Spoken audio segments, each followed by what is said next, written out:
إن الحمد لله نحمده ونستعينه ونستغفره ونعوذ بالله من شرور أنفسنا ومن سيئات أعمالنا من يهده الله فلا مضل له ومن يضلل فلا هادي له أشهد أن لا إله إلا الله وحده لا شريك له وأشهد أن محمدا عبده ورسوله صلى الله عليه وآله وصحبه وسلم تسليما كثيرا. يا أيها الذين آمنوا اتقوا الله حق تقاته ولا تموتن إلا وأنتم مسلمون. يا أيها الناس اتقوا ربكم الذي خلقكم من نفس واحدة وخلق منها زوجها وبث منهما رجالا كثيرا ونساء واتقوا الله الذي تساءلون به والأرحام إن الله كان عليكم رقيبا. يا أيها الذين آمنوا اتقوا الله وقولوا قولا سديدا يصلح لكم أعمالكم ويغفر لكم ذنوبكم ومن يطع الله ورسوله فقد فاز فوزا عظيما. أما بعد فإن أصدق الحديث كتاب الله وخير الهدي هدي محمد صلى الله عليه وسلم وشر الأمور محدثاتها وكل بدعة ضلالة. As we know, we are witnesses to the fact that there is no deity that actually exists beside the one and only Almighty God, whom we call Allah. And we bear witness that Muhammad is his final messenger. And we have been commanded in the Quran to be reverent or have reverence for Allah, to revere Allah. That means to love and respect Him and appreciate Him, Allah. To love Him and to be dear to Him, and that He is dear to us. And to respect Him, meaning to follow His commands and be afraid to disobey Him. We have been commanded with that. She says you are afraid to disobey your boss because your paycheck is attached to it, or you're afraid to disobey your teacher or a principal because your grades are attached to it. Similarly, in fact, even more so, we should be in reverence of Allah, our Maker. Today we're going to talk about use some verses about the day of resurrection.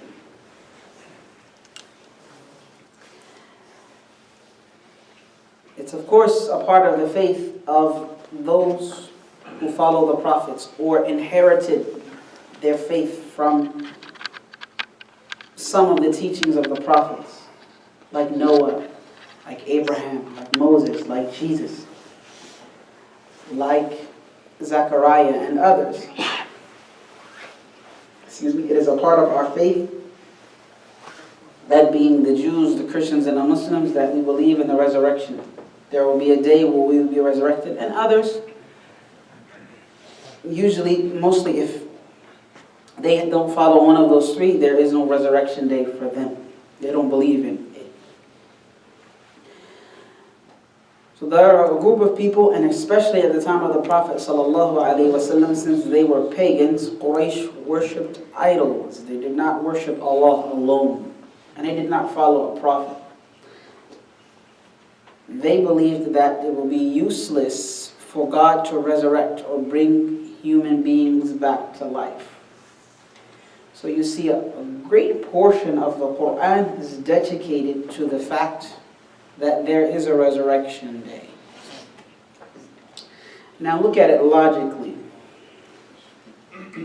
If we had no consequences in this worldly life, would we live with discipline? What do you think? If we had no consequence in this life, would we live with discipline? Absolutely not, right? We wouldn't live with discipline.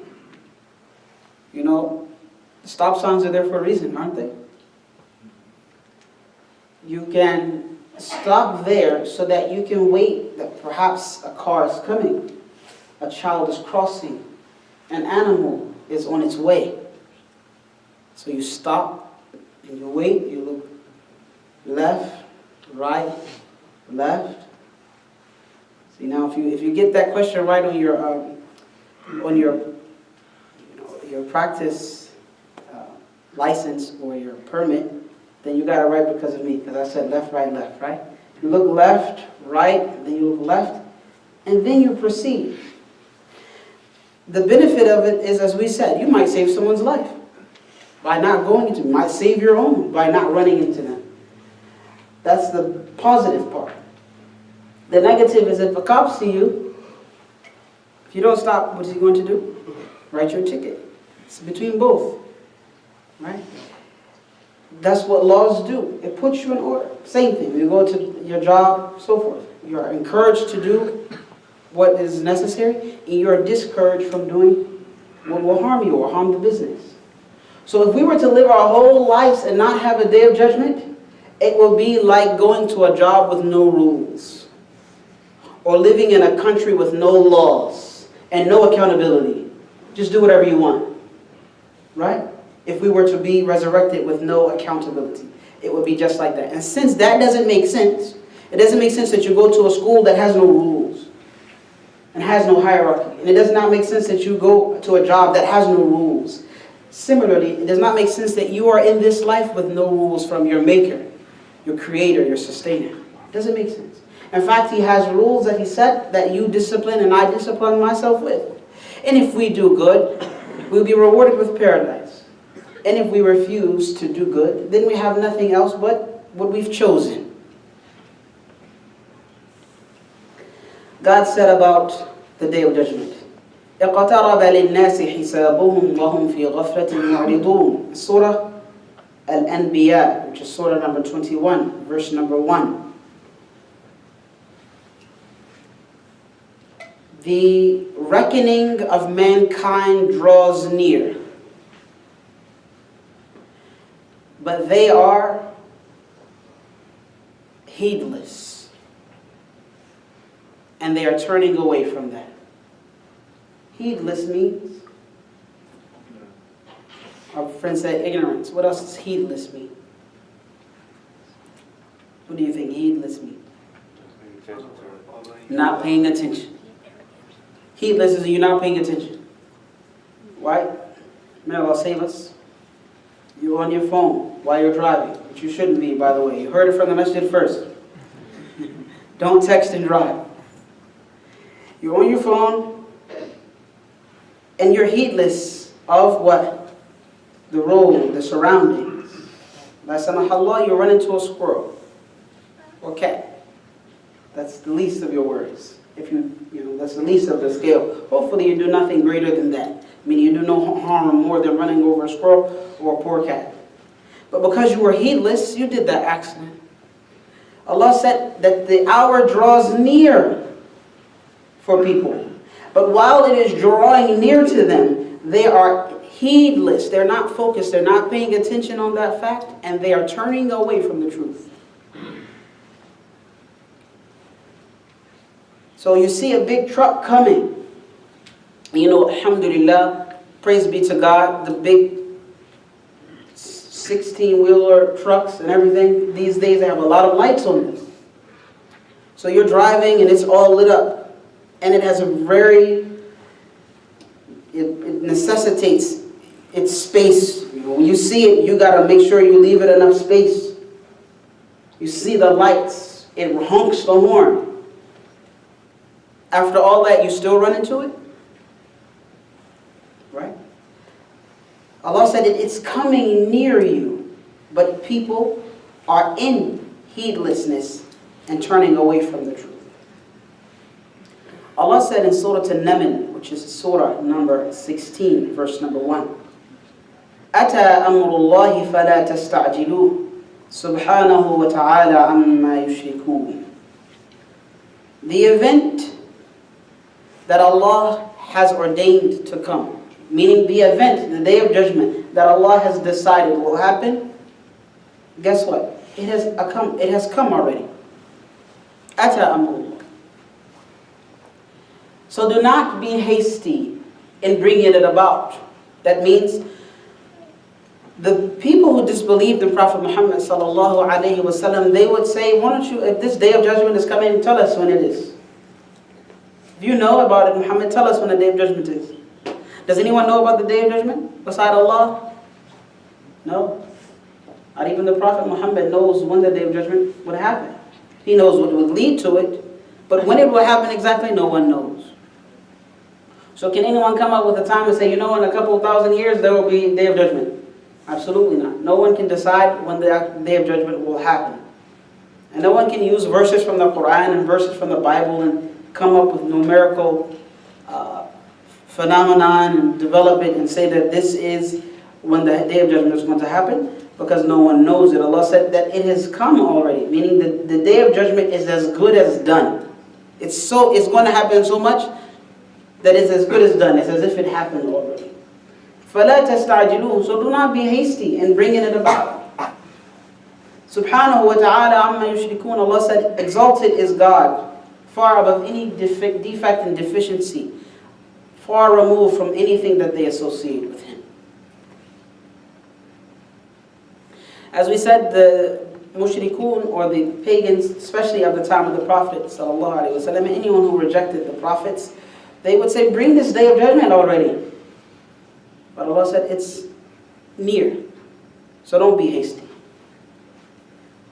Allah also said in Surah Al-Ahzab, which is Surah number 33, verse number 63, يَسْأَلُكَ النَّاسُ عَنِ السَّاعَةِ قُلْ إِنَّمَا عِلْمُهَا عِنْدَ اللَّهِ وَمَا يُدْرِيكَ لَعَلَّ السَّاعَةَ تَكُونُ قَرِيبًا. The people, they ask you about the final hour. Tell them, the knowledge of the final hour is with Allah. And what do you know? It may be that the hour that you discuss is very near. So we understand from these and the ayahs that we will go over that the hour for us, any one of us, can be your death. That's your last day. But the ultimate hour that will happen, the last day that will happen, that is the day when everyone will be resurrected and held accountable. You and I will be held accountable for our sitting right here today. And as we are sitting here, we're gaining God's satisfaction, His pleasure. He's happy with us because we chose to sit in one of His houses and we chose to listen to a reminder of this way, of the truth. And for that, you have absolute VIP status right now. There's no one else on the face of this earth who is as good as you are right now, except those who are doing as you are doing or better. Allah said, سَأَلَ سَائِلٌ بِعَذَابٍ وَاقِعٍ. In Surah number 7, which is Surah Al-Ma'arij, verses 1 through 11, Allah said, a questioner asks you concerning a torment that is about to come. عَذَابٌ وَاقِعٍ. A torment, there's a punishment that is about to come. لِلْكَافِرِينَ لَيْسَ لَهُ دَافِعٍ. For those who reject faith, they will have nothing to protect them from that punishment. مِنَ اللَّهِ ذِي الْمَعَارِجِ. That punishment will be from Allah, God, the Lord of the ways of ascent. تعرج الملائكة والروح إليه في يوم كان مقداره 50,000 سنة. The angels and the Holy Spirit, which is Gabriel, ascend to Him on a day. The measure of this day is like 50,000 years. Could you imagine one day being 50,000 years? Allah is referring to the Day of Judgment. That's a day that's like that of 50,000 years. فَاصْبِرْ صَبْرًا جَمِيلًا. So be very patient, Muhammad, with good patience. Meaning, deal with your people. Call them to Islam. Be patient with what they say. They're going to mock you. They're going to laugh at you. They're going to make it difficult for you. What Allah said? Be patient. And not just regular patient, but be patient with a beautiful patience. A good patience. إِنَّهُمْ يَرَوْنَهُ بَعِيدًا وَنَرَاهُ قَرِيبًا. Allah said that they consider it, meaning the disbelievers, especially Quraysh, they considered it far. When? It's going to happen all the way. وَنَرَاهُ قَرِيبًا. Allah said, however, I see it as near. Allah said He considers the Day of Judgment near. When He revealed the Quran, that's 1400 years ago. If it was near then how more near is it now? Very near. يَوْمَ تَكُونُ السَّمَاءُ كَالْمُهْلِ. Allah said that will be the day when the heavens or skies will be like the boiling filth of oil. It will be red. وَتَكُونُ الْجِبَالُ كَالْعِهْنِ. And the mountains will be like flakes of wool.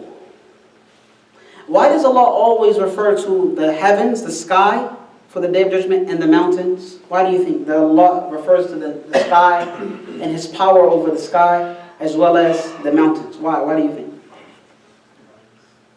Huh? Heights? Okay. The sky is high. The mountains are high. I like that answer. That's an educated answer. Strength of them. That's the high. The sky is strong and the mountains are strong. Good job. They're the anchors of the mountains are the anchors of the world. They keep the world, the plates of the world together. Right? These are wonderful answers. Yes, sir. Keep it steady. Good job. The mountains keep it steady. And the sky is like a saqfa mahfudha. Allah said that the sky is a protective ceiling. It is a protective what? Ceiling. So even if like 100 stones, small pebbles, fell on the masjid at one time, la samahallah, the ceiling would protect us because the pebbles would be small. And just for example, these small pebbles would fall on top of the masjid and we are protected because of the ceiling. Allah said the sky is also a protective ceiling. And He said the mountains are protecting you also by keeping the world firm, keeping it together. But Allah said that day it will be like boiling oil. Allah mentioned also that it will break open, as we'll come to the ayat. Allah said the mountains will move. He called it a mirage. Like a mirage moves, like you go to that distance and you thought there was water there and you finally reach there and there's no water there. That's how the mountains will move. And Allah mentioned them also moving like clouds. Right? At that time especially, see now we just cut through mountains when we want to go somewhere, right? But they didn't have that ability. They had to go around the mountains or go over them with camels and donkeys and so forth. Excuse me. So that was difficult. So Allah said that those same mountains will be like wool.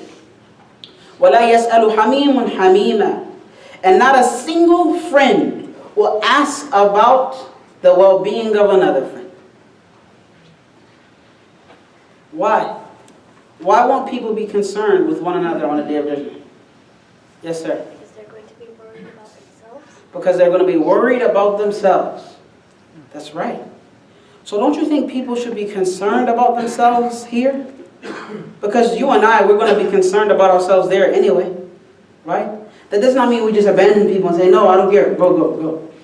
No, it means you should be your first priority. Meaning you should come first. For you, you should be number one.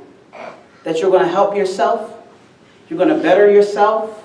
You're going to try your best. You're going to ask Allah to forgive you. You're going to be the kindest person you can possibly be. You're going to give out the most smiles as possible.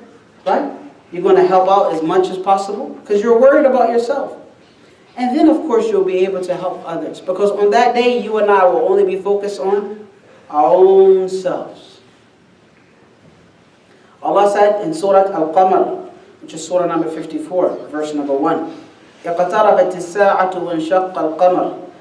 The hour, the final hour has drawn near and the moon has split as a sign of that. Now you probably remember every prophet when they came there, people wanted the prophet to show them a sign. Show us some miracles, show us some tricks. So for a long time Allah subhanahu wa ta'ala did not answer this for Quraysh specifically. And then Rasulullah sallallahu alayhi wa sallam one time pointed to the moon and it split in half. And Quraysh saw it. And when they saw it, what do you think that they said it was? They said it was magic. You just asked me for a miracle. I showed you one. Did you say it's magic? Right? That's the problem. When you don't want to believe, you're not going to believe no matter what. And Allah said in the Quran also, وَلَوْ جَاءَتْكُمْ كُلُّ آيَةٍ. Even if you show them every single miracle, all types of different ones, even if you bring people out of the dead, and let the people of the dead tell them to follow you. No matter what you tell them, you get on a ladder and you go into the heavens, and you bring out some type of miracle from the heavens and show it to them, they're never going to believe. Because they themselves are not interested in believing in this. So no matter what you show them, they won't listen. Allah said about that ayah, however, that the sa'ah, the hour is near, and the moon is an indication of it. The moon splitting is an indication of the nearness of the Day of Judgment. Allah said in Surah Yunus, which is Surah number 10, verse number 45, وَيَوْمَ يَحْشُرُهُمْ كَأَن لَّمْ يَلْبَثُوا إِلَّا سَاعَةً مِّنَ النَّهَارِ يَتَعَارَفُونَ بَيْنَهُمْ قَدْ خَسِرَ الَّذِينَ كَذَّبُوا بِلِقَاءِ اللَّهِ وَمَا كَانُوا مُهْتَدِينَ. And the day when he shall resurrect, or he will resurrect all of them together, as if they had not stayed in this world or in their graves, except for an hour of a day. It will be as if they had not stayed in this world and in their graves except for 1 hour. Now, how long is an hour? 60 minutes. Good job. 60 minutes. It will feel like on the Day of Judgment as if we had only stayed here for a part of a day. From the time of Adam all the way to the last man. Noah lived calling his people for 950 years. He invited his people to accept one God and to believe in him as the messenger of God. 950 years he called them to Islam. That's before, so that's never mind before he started calling them to Islam, and never mind how long he lived after that. But he invited his people for 950 years, and only a few believed in him. And only a few got on the boat with him. Since from his time, what do you think Noah would do if he lived only 70 years? If when he knew that there will be a group of people that will live from 60 to 70 years old, he's probably amazed. What? That's it. And there is, I don't think this, I didn't come across, I meant to say, I did not research this statement. So it seems like, wallahu alam, it could be authentic or not, but just listen to it and we'll look it up inshallah later. It baffled me. According to this narration, Allahu alam if it's authentic or not, Noah said, if I were to live at that time, that the people will be living from 60 to 70 years, I would make sujood, one sajda. I would prostrate one time, and I would stay just like that until the angel of death came to get me. I mean, think about it. I'm going to check the authenticity of this narration. I heard it this week. But just to put that into context, when we are resurrected on the Day of Judgment, we will be resurrected as if we had only lived here, all of us, for a part of a day. Are you going to mess up eternity? And am I going to mess up eternity for a part of a day? Think about it. You only have a couple hours to live, 3 hours, a part of a day. Would you risk everlasting bliss and everlasting happiness and everlasting joy? Would you risk it for a part of a day? The sensible person would say, no, I'm not going to risk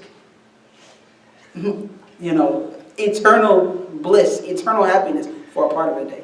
But most people do. Most people will risk all of that just to have some enjoyment here. Allah said, قَدْ خَسِرَ الَّذِينَ كَذَّبُوا بِلِقَاءِ اللَّهِ, finishing the verse. Those who disbelieve in their meeting with Allah, they have lost out. وَمَا كَانُوا مُهْتَدِينَ, and they are not guided at all. They have lost. So does Allah get hurt if we disbelieve in Him? Does He get hurt? Nothing can hurt God whatsoever. So when we disbelieve, may Allah save us from disbelief, and when the human race disbelieve in God, they're harming themselves, correct? Allah mentioned in Surah Ash-Shura, which is Surah number 42, verses 17 and 18, Allahu alladhi anzala al-kitaba bil-haqqi wal-mizan. Allah is the one who sent down the book in truth and the balance. So the book is the Quran itself, and the balance is the just actions, righteous actions. He sent common sense, that you understand what justice is and what injustice is. God said, then, وَمَا يُدْرِيكَ لَعَلَّ السَّاعَةَ قَرِيبٌ. What do you know? Perhaps the hour is near. يَسْتَعْجِلُ بِهَا الَّذِينَ لَا يُؤْمِنُونَ بِهَا. Only the people who do not believe in the Day of Judgment wanted to hurry up. Bring it. You know, if you threaten somebody and they feel offended and they feel like they can deal with you, they say, bring it. Come on, bring it. They'll stand their ground and they'll say, bring it. Unfortunately, those who reject faith will say, bring this Day of Judgment. Hurry up. If you're telling the truth, we want it right now. Allah said only the disbelievers in the Day of Judgment want it to be hastened. وَالَّذِينَ آمَنُوا مُشْفِقُونَ مِنْهَا. However, the believers are themselves fearful of it. The believers are what? Fearful of the Day of Judgment. وَيَعْلَمُونَ أَنَّهَا الْحَقِّ. All the while they know that it's true. Why do you think the disbelievers want the Day of Judgment to come quickly, hurry up and bring it, and the believers are fearful of it? Why do you think? Because the disbelievers don't believe in it. So like, you're lying anyway, so why would you believe? The believers, but why would a believer be afraid of the Day of Judgment? My friend said it's a big day. Any other? Why do you think believers are afraid of the Day of Judgment? Pardon? Accountability, because they believe in it. How else? Yes, sir. A speeding ticket is due. That's right. Speeding tickets are due. All of what Allah subhanahu wa ta'ala ordered to be preserved and cared for will be accounted for on the Day of Judgment. See, here you can get away with it, but you have to go to court. The Day of Judgment is a court. I'm going to call on the sisters in a second. Yes, sir. All your deeds will be revealed. All of your deeds will be revealed. Yes, any sisters? Why do you think the believer themselves are afraid of the Day of Judgment? Sisters, if you have any suggestions, and brothers also. Because Allah said that they know that it's true. They know that it's true, it's going to happen. And it's not an easy day. It's not. I mean, you think you believe today, I think I believe today, but we're resurrected tomorrow as not having been very much believers. Why? Look at what we do. Look at your actions. I should look at my actions.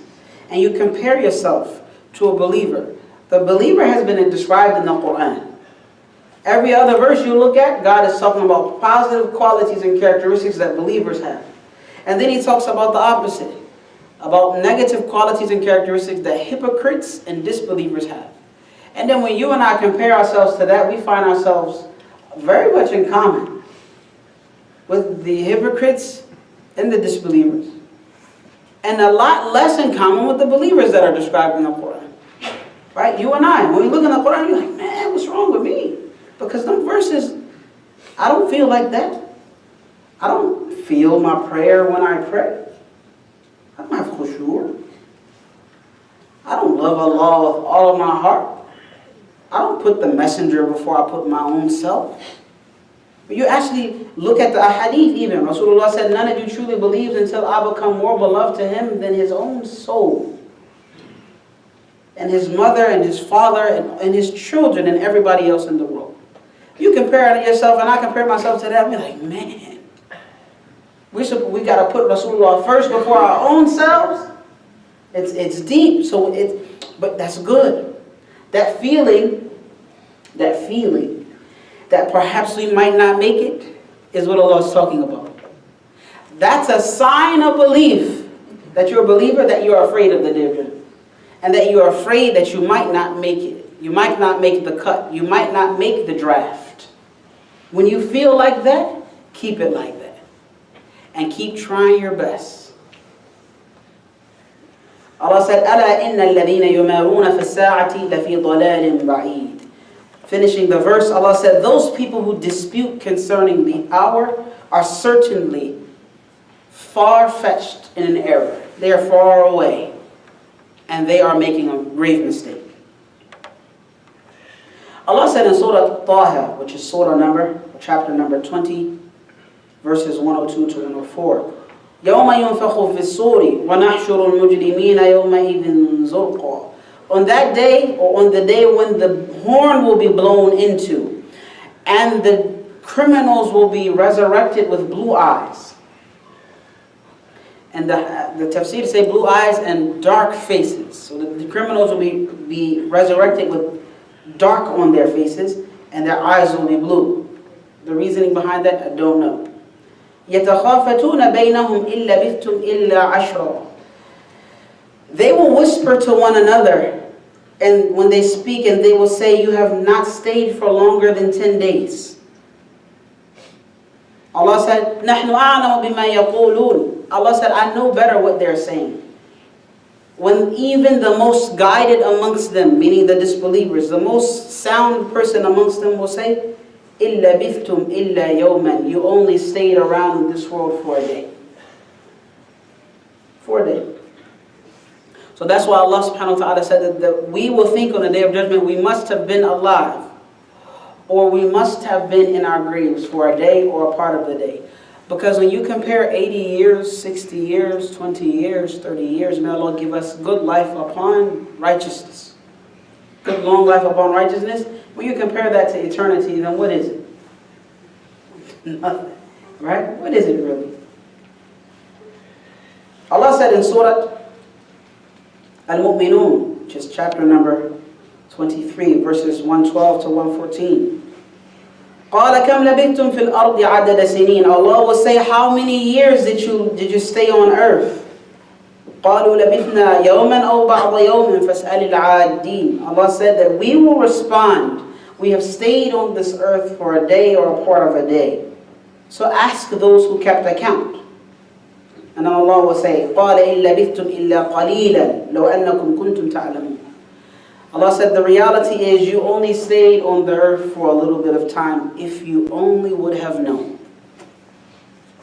He's referring to when the people are here in this world, as you are here today, and you spend your time going from day to day, and you look forward to things day after day, and you make mistakes day after day. And I make mistakes day after day. It really feels like a long time. And sometimes it feels worth it to people who do sin and commit crimes. And maybe to yourself and I. It feels worth it. It feels good sometimes to fall into a sin. Because sin is based upon that desire. Right? Passion. You're spending your time, and I'm spending my time going from day to day, thinking that it's a long time, maybe even wasting our lives. Allah will tell us on the Day of Judgment that we only stayed for a little bit, if only we would have known. So that's what the benefit comes in for you and I, that we know that we're only going to be here for a little while. Only a little while. You remember, look at these children next to you. They look so young, they're so young and innocent. You remember you were their age. I remember I was their age. Alhamdulillah, I wasn't in the masjid. I wish I was, but alhamdulillah for their parents. Jazakumullahu khairan, thank you for bringing them. And you look at me and you remember when you were my age. And you remember elders in the masjid with grays in their hair, and you used to wonder about when you would finally reach that stage. Now you have reached that stage. So we have only been here for a little bit of time. If we realize it now, it will be better for us in preparation for the Day of Judgment. Allah said in Surah Al-A'raf, which is Surah number 7, verse number 187, يَسْأَلُونَكَ عَنِ السَّاعَةِ أَيَّانَ مُرْسَاهَا. In rejection of the hereafter, they, meaning the pagans of Quraysh in particular, they ask you about the hour, when is it going to happen? قُلْ إِنَّمَا عِنْدُهَا عِنْدَ رَبِّي. Tell them that the knowledge of that day is with my Lord. لَا يُجَلِّيهَا لِوَقْتِهَا إِلَّا هُ. The only one who reveals its time is Him, He Himself. ثقلت في السماوات والأرض. The burden of the reality of the Day of Judgment is heavy in the heavens and the earth. The angels are on edge, and human beings are on edge, and jinn kind are on edge, and the animals are on edge. It's burdensome, the reality of the Day of Judgment. لا تأتيكم إلا بغتة. When it comes to you, meaning the hour, it will come to you suddenly, unexpectedly. How many people you know were here? And may Allah give us a good way out of this world, a good departure out of this world, good death. Ameen. How many people you know? Here yesterday, gone today. Here today, gone tomorrow. Just as the death comes without a warning, the Day of Judgment will come without warning. يَسْأَلُونَكَ كَأَنَّكَ حَفِيٌّ عَنْهَا. Allah said that they mockingly ask you about it as if you have knowledge of it. They mock you, Muhammad, they mock you and they ask you about it as if you know about it. Allah said, قُلْ إِنَّمَا عِلْمُهَا عِنْدَ اللَّهِ وَلَكِنَّ أَكْثَرَ النَّاسِ لَا يَعْلَمُونَ. The knowledge of that, meaning the Day of Judgment, is with Allah, but most people don't know. Most people don't know that. Most people don't realize it. So when you realize that the Day of Judgment is going to come, and you realize that Allah will hold you accountable for what you have done, and you prepare for it with a smile, you prepare for it with help, with a visit, with a pat on the back, with a prayer or a prostration. When you prepare for it,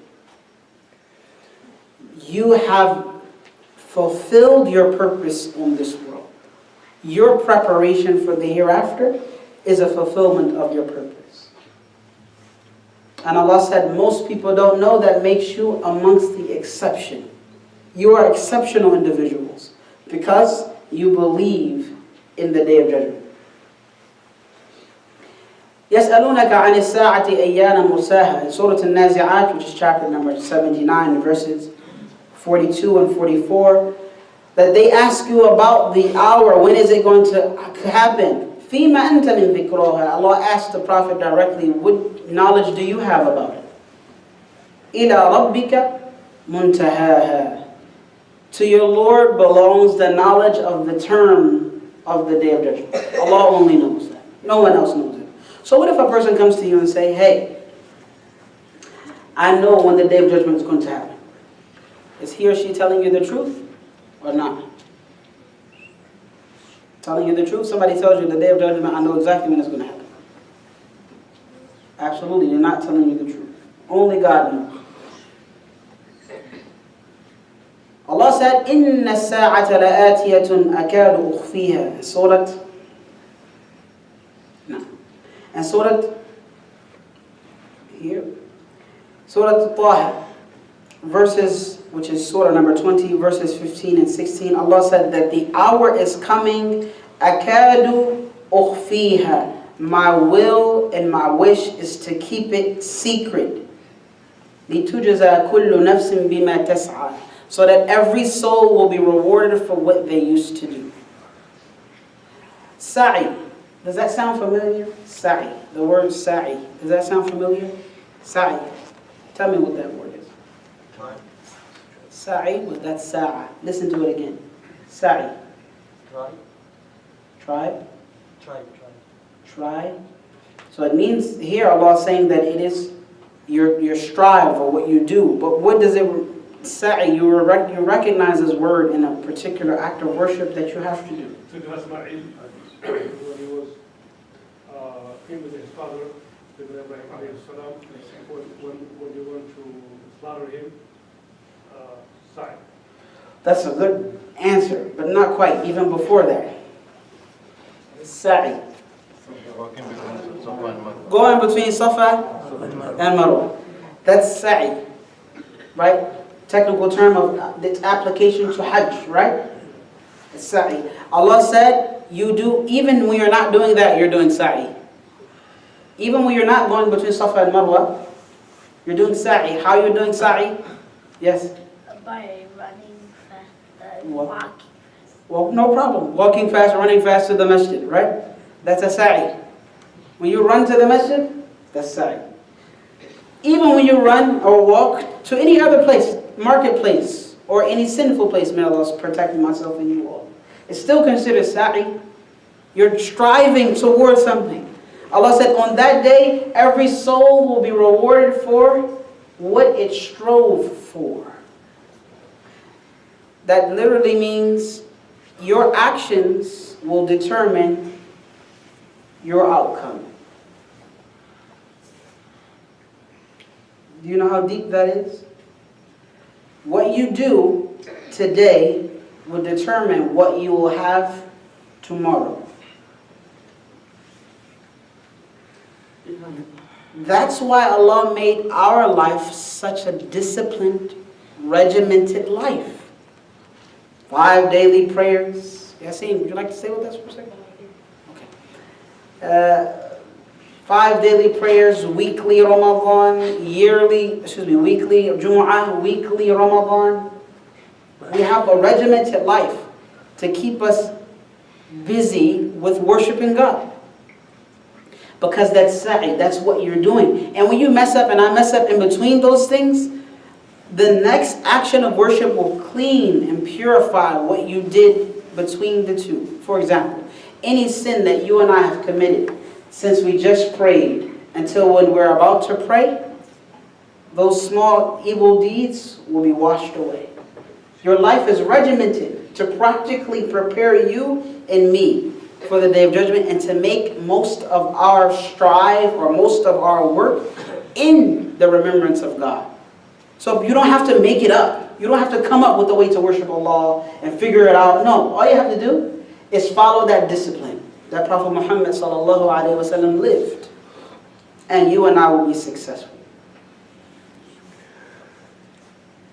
Allah said in Surah An-Naml, which is Surah number 27, verses 65 and 66, قُلْ لَا يَعْلَمُ مَنْ فِي السَّمَاوَاتِ وَالْأَرْضِ الْغَيْبَ إِلَّا اللَّهِ. Tell them that the only one who knows the unseen in the heavens and the earth is Allah. So no fortune teller, no soothsayer. If a person comes to you reading tarot cards, or if you found your horoscope on Facebook or otherwise, do not read it. And do not think that someone's going to tell you your future. No one knows the unseen except Allah. No one knows your future except Allah. Allah said that in the heavens and the earth, no one knows the unseen except Allah. وَمَا يَشْعُرُونَ أَيَّانَ يُبْعَثُونَ. People cannot even feel when they're going to be resurrected. بَلِ ادَّارَكَ عِلْمُهُمْ فِي الْآخِرَةِ. Rather, they have no knowledge of the hereafter. No? In fact, Allah said they cannot perceive when they will be resurrected, and they have no knowledge of the hereafter. And Allah said that they, meaning those people who reject the fact of the day of resurrection, hum fi shakkin minha, they are in doubt about it. Bal hum minha amun, in fact they are blind to it. So anyone who disputes with you about the resurrection day, they are in doubt about that, meaning their rejection of it. In fact, they are blinded from the reality.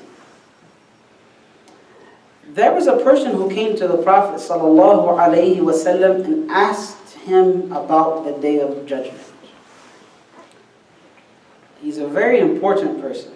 In fact, there are a number of people who did, but I want you to tell me one instance, one incident, remind me, where Rasulullah, Prophet Muhammad, was approached by someone, and that someone asked him about the Day of Judgment.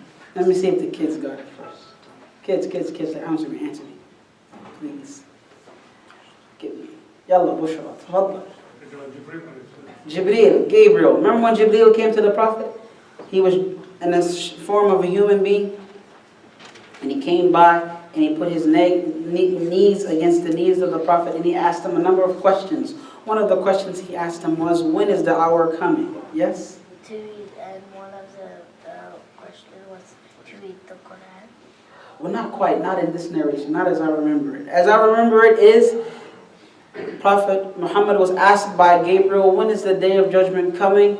And he said, Prophet Muhammad said, the one who was asking the question, the one who was being asked the question does not know more about it than the one who was asking the question. So Gabriel, you're asking me the question, but I don't know more about it than you do. So let you know that Gabriel does not know about the day of judgment, when it's going to happen, nor does Muhammad know when it's going to happen. But he does know, he did teach us about the signs that lead to it. Can anyone escape the day of resurrection? Of course not. You know, a person can commit a crime here in this world and escape, yani get away with it. If there wasn't sufficient enough witnesses or surveillance or what have you, a person can commit a crime, people commit crimes and they get away with it. But this shows you the ultimate justice of Allah, that even those people will not be able to escape the day of judgment. A person could have gotten away with murder. A person could have gotten away with theft. A person could have gotten away with any deed that they thought that they got away with. In fact, children, especially teenagers, will you backtalk your parents? And you think just because they are not strong enough or disciplined enough to demand respect from you, and you think you got away with it? Because, as we said, they themselves are not strong enough to demand respect from you and demand that you behave. You said this and you said that and you sucked your teeth and you turned your back and you mumbled under your breath and you think you're going to get away with that? Absolutely not. It might feel like you are at the moment, but Allah will hold you accountable for that even. When you did something that you know your parents told you not to do, you did it behind their back and you thought you were hiding, and you thought you got away with it, Allah's going to hold you accountable for it. You will never escape. It's better that you ask Allah to forgive you and that you ask Allah to help you become a better person. Then He will forgive you. But if you insist upon being disrespectful to your parents and giving them a hard time, there will be a day when you will wish that you could come back just to be a good child to your parents. Allah said, وَقَالَ الَّذِينَ كَفَرُوا لَا تَأْتِينَ السَّاعَةِ. This is in Surah Yunus, which is chapter number 10, verse number 53. The disbelievers say the day of judgment will never come to us. Allah said, tell them, قُلْ بَلَا وَرَبِّي لَتَأْتِيَنَّكُمْ عَالِمِ الْغَيْبِ. Allah said, I swear by my Lord, the knower of the unseen, it's surely coming to you. لا يعزب عنه مثقال ذرة في السماوات ولا في الأرض ولا أصغر من ذلك ولا أكبر إلا في كتاب مبين. Allah said that nothing that is an atom's weight or less than an atom's weight or greater than an atom's weight will escape Allah's knowledge. Nothing in the heavens and the earth will escape His knowledge, even if it's an atom or less or anything greater than that. And every single thing will be kept in a book. Why do you think Allah writes for you what will happen until the day of judgment? Why has Allah written for you what will happen until the day of judgment? Why do you think? Why has He written for you what will happen before they happen? Our friend says so that you can't deny it. That will refer to the angels that are writing your good deeds and your bad deeds, left and right. Whether they're actually over your left and right, but you know that there's one writing your good deeds and one writing your bad deeds. So when you do it and they write, you can't deny what they wrote, because they're only going to write what they see. Allah already wrote what you will do, knowing what you will do, to show you that He knows everything and nothing escapes Him. But He backs it up with another registry, which is the angels writing for you. It's another register. Another register. And then when you come to Allah on the day of judgment and you say, Ya Allah, You wrote in your book that I'm going to do this, and that. Then Allah is going to tell the angels, bring his scroll. Let him see his good deeds. Let her see her good deeds. And you read the good and bad deeds that you did. And you're going to know that you weren't forced. Another way to look at it. Do you know what Allah has written for you? Do you know what Allah has written for you? No. So why don't you choose the good things to do? And if you don't know that what Allah has written for you, then do the right thing. When you do the right thing, that's what Allah has written for you. That's the easiest way to consider it. And Allah said that everything He wrote already, every single thing. Then Allah Jalla wa'ala said, لِيَجْزِيَ الَّذِينَ آمَنُوا وَعَمِلُوا الصَّالِحَاتِ.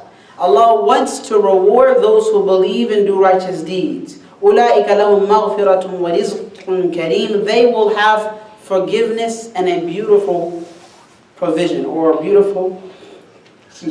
generous gift or provision. And then Allah said, وَالَّذِينَ سَعَوْا فِي آيَاتِنَا مُعَاجِزِينَ أُولَٰئِكَ لَهُمْ عَذَابٌ مِّن رِجْزٍ أَلِيمٌ. As for those who strove their best against our ayats, trying to frustrate and prove them wrong, those, or for them, will be a severe and painful torment. Meaning those who spent their time killing the prophets, or killing those who ordered with righteousness, or going against the prophets and going against the signs and going against the revelation, those people will be recompensated for what they had done. So these ayats, we see that it's a part of our faith that we are in preparation for the Day of Judgment, that we prepare for it. When you go to a trip, do you go with no suitcase? Go to a trip. You ever went to a trip before, a road trip? Did you pack a suitcase? Did you pack a bag? In fact, when you go to school, do you go to school with nothing? Who goes to school with nothing? Let me know. He doesn't go to school with anything. Okay, khalas. That's one kid. Who else goes to school with nothing at all? When you go to school, you usually pack your homework from last night. You better be doing your homework. Every bit of it. Because Muslims excel, right? Even in school. You pack your pencils. You pack your lunch. You prepare for it. When you go for a trip, don't you pack things? Allah is just telling us to do the same thing. You and I are on our way to the Day of Judgment, so we got to prepare for it. You pack deeds. That's what you're packing. In your luggage, you have good deeds and bad deeds. You can hope that Allah will forgive all of your bad deeds and accept your good deeds. You can hope that your good deeds will outweigh your bad deeds. So all you can do is hope. Because you're going to the Day of Judgment, you're going with both good deeds and bad deeds. No matter how good you are, you're going to make some mistakes too. Right? So since you're going, Allah said be prepared. Pack your bags and be in preparation for the Day of Judgment. We'll now take questions, because there are many ayats, many verses in the Quran about the Day of Judgment. The whole of the Quran, Allah keeps proving again and again that the Day of Judgment is something that you should prepare for, that I should prepare for, and that if we don't prepare for it, then we have lost out. Do we have any questions about the Day of Resurrection? Yes, sir. How we use our logic to explain to someone who's agnostic, right? He believes in God, right? But he just thinks that when he believes in the object, I just believe it. I think a lot of agnostics outside, they believe in God, they don't believe in religion, that's all. But they think, how are we going to use our logic to explain to them that there will be a day of judgment?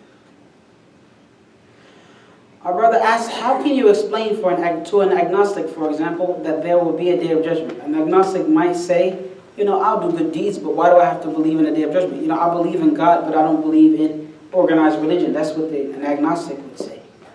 So how can you logically tell them or have them to believe that there is a such thing as a Day of Judgment? Well, number one, all of the arguments on the Quran about the Day of Judgment are logical arguments. God says, I created you before. I started, this is paraphrasing, I originated the creation itself, the heavens and the earth. I started that in the first place. So it's even easier for him to bring it back. If he already started it with no blueprint, no precedence, no mentor, nobody. He started it with his power and his might. It's even easier for him to restart it again. Right? So you say, well, agnostic feels like, well, I just do good. Why do I have to wait for a day of judgment or hope for a day of judgment?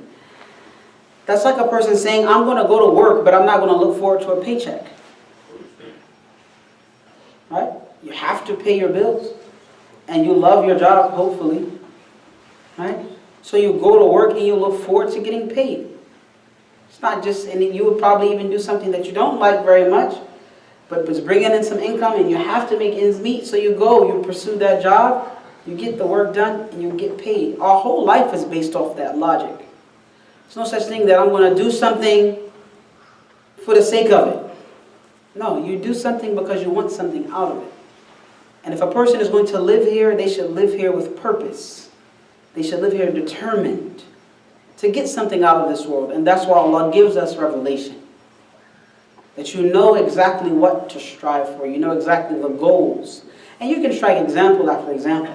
A company, Ford, makes a new model. Right? 2018 model for no reason at all. No, they want something out of that. They made the model so that they can get people to buy it. Similarly, Allah put you here and gave you an opportunity to behave or misbehave. He's going to hold you accountable for it. One of the ways that Allah proves it logically is that if the, and I'm paraphrasing, and it's in various verses, if the disbeliever and the believer both die and with no accountability, then that's like making them the same. Is good and bad the same? No. Is light and dark the same? Is left and right the same? Is up and down the same? So Allah said, basically paraphrasing, if they were both to die, the person who did good and the person who did evil were to die and not be accounted for, then Allah made them the same. They have the same end. But this one tried his best. Got good halal money, allowed money, money that was lawful. Stayed away from haram. Stayed away from misconduct. Was listened to their parents. Struggled and toiled and tried their best and sweat and came and woke up, Fajr and woke up, got out for Isha and fasted 30 days and all of this good stuff that they went through. And then the other person did none of that. And then on top of that, killed and stole and hurt and harmed people. And then they all go to the day, they all die and then that's it? No, this one has to be rewarded for their good. And this one has to be recompensated for its evil. Period.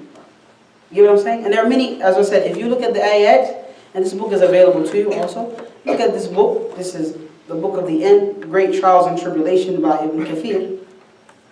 You know? And this book expounds on the signs of the Day of Judgment that we studied before, as well as to tell you after the Day of Judgment. So the Day of Judgment in paradise and hellfire. Look at these things. And educate yourself so that you can try your best with anyone who can listen and anyone who can hear. You listen and see and explain things to them. But inshallah, I hope you will have more success with that friend of yours and inviting them to this logic. Alhamdulillah. Any more questions? Yes, sir, Mr. Ismail. Will the whole earth be destroyed? Allah said, يَوْمَ تُبَدَّلُ الْأَرْضُ غَيْرَ الْأَرْضِ وَالسَّمَاوَاتِ. On the day when the earth will be changed into another earth, and the heavens will also be changed. وَأَشْرَقَتِ الْأَرْضُ بِنُورِ رَبِّهَا. Allah said that the earth will glisten at the light of its Lord. That means Allah will destroy the heavens and the earth as we know it and recreate it again. Allah will destroy the heavens and the earth as we know it and recreate it again. And therefore it will then be suitable for Allah's presence. For Allah to appear to us. Do you know who was let me ask you a question first. Do you know who was the last person to die? Who's the last person to die? Malakul, yes. Dead. Ready, come on. Now, the angel of death is the last person to die. When the people, or most of the creatures have died, Allah will say to the angel of death, who remains? He will say, me, you, Michael, Gabriel, which are two angels, and me. He will say, take the souls of Michael and Gabriel, which is Mikael and Jibreel, or Jibreel. Then Allah will say, who remains? He will say, you remain, and I. And He will say, take your own soul. And the angel of death will take his soul.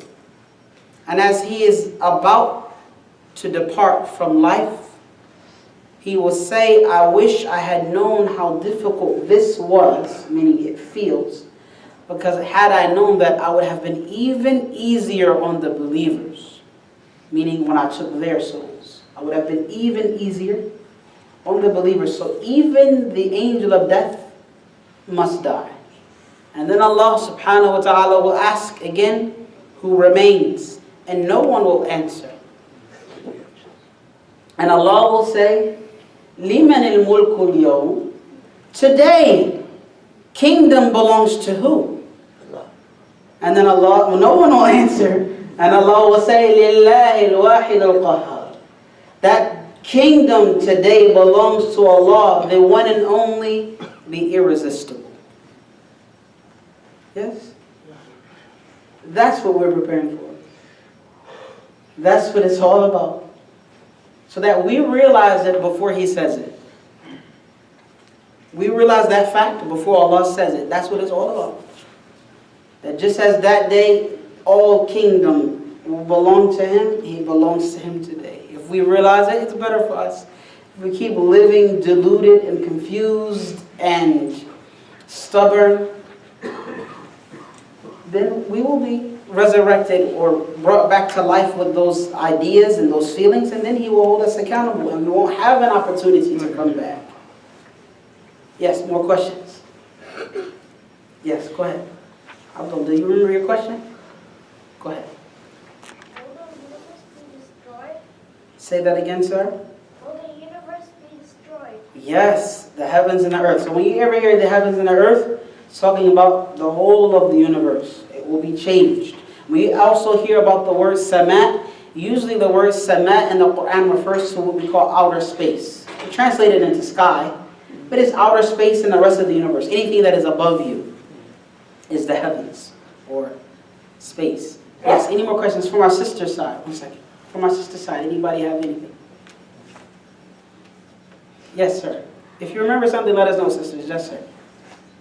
Just like humans will get punished, like will get judged, will animals get judged?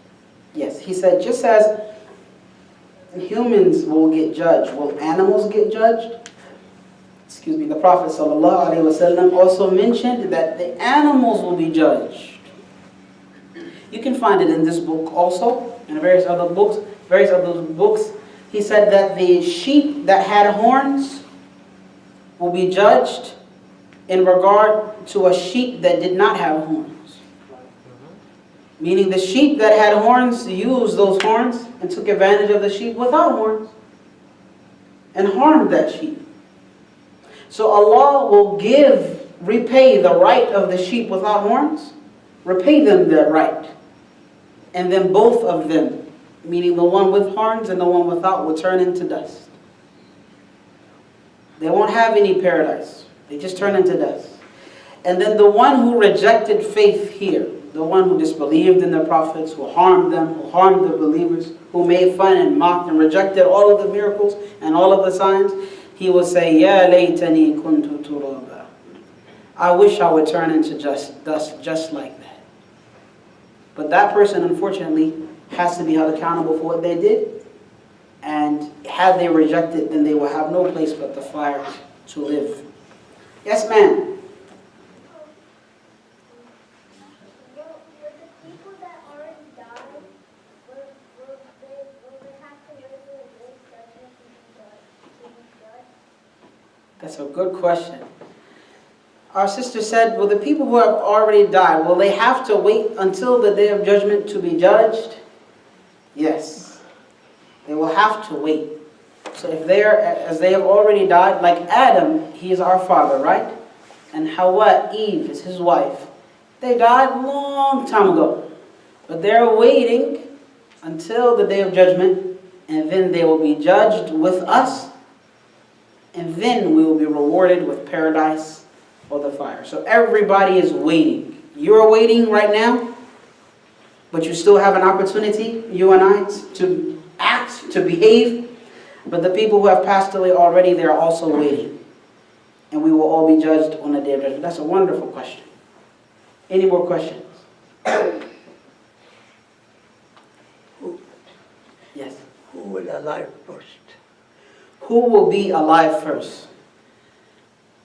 Prophet Muhammad sallallahu alaihi wasallam said, I am the first one that the ground will be opened for. And he also said that when I awaken, and it seems the second awakening means it seems to be after Allah has presented himself in the heavens and the earth, everybody who was there all faint at Allah's presentation of himself. The first one who will wake up is Muhammad sallallahu alaihi wasallam again. But he will say, I will see Moses holding on to a portion of the throne of God, and I will not know whether he woke up before me or if he was saved from fainting, because he fainted already on the mountain. He asked Allah, can I see you, O Allah? And Allah said, you won't be able to see me.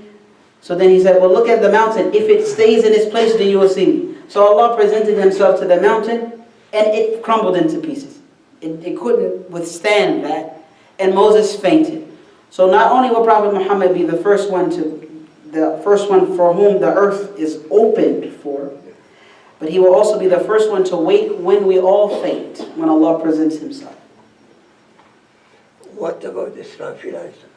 What about Israfil alayhi salam? So it's the difference between Israfil. Israfil is the one who blows the horn, and he is an angel. So Rasulullah sallallahu alaihi wasallam is talking about at least the human race. He's the first one of the human race, because Allah will put Israfil's soul back so that he can blow the horn again that will resurrect everyone. And when he blows the horn, when he puts all of the souls inside of the horn and he blows the horn, and every soul will return back to its body. Right? So that's on the angel side. But on the human side, Muhammad will be the first one from whom the earth is opened, and the first one to wake after fainting. Which one will be first? The angel side or human side? Definitely Israfil will blow into the horn, and people will come out of their graves. So Allahu A'lam, if the angels are first, then of course Israfil will be first. He has to blow the horn in order for people to come out of their graves. And then of course Rasulullah sallallahu alaihi wasallam will be after him. Wallahu A'lam. Any more questions? Got enough time for one more. Sisters, from the sisters. I see a hand. Good job. Thank you very much. Yes.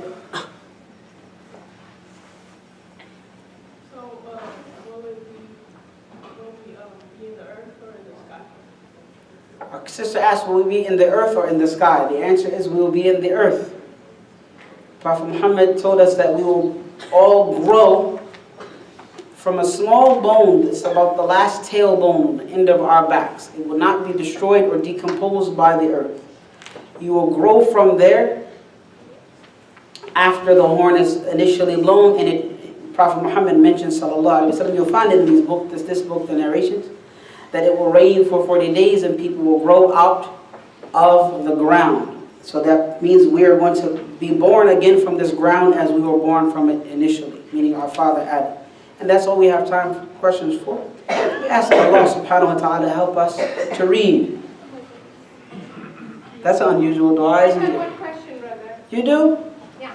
Great. Are we going to recognize our parents or grandparents or brothers and sisters?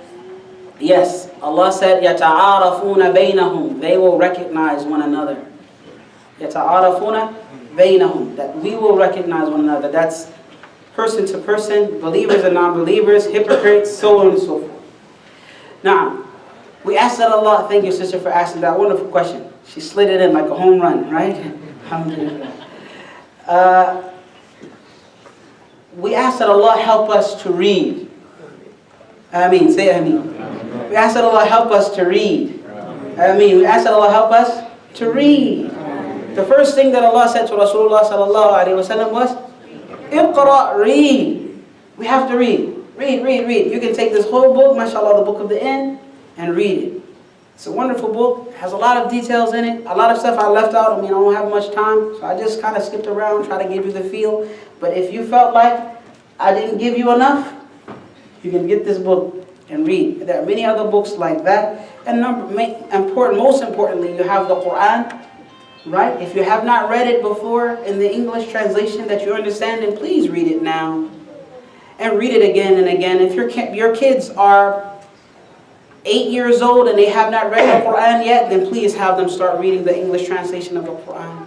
Especially if they're 9, 10, 11, and 12, then definitely. If they're 14 years old and they have not read the translation of the Quran yet, and you never emphasize it, you're in trouble. Because most likely, at that point, they're not really interested in Islam that much. And that's why we have so much problem with them, dealing with them. You got to get them to read the translation. Your children are smart. Get them to read it. But if they see you reading it, then maybe they'll read it. If they see you reading books like this and crying, you might have an effect at your home with them, a religious presence. Islamic religious presence, and they can start behaving more. What do you think? May Allah make it easy for us. Sallallahu alaihi wasallam ala nabiyyina.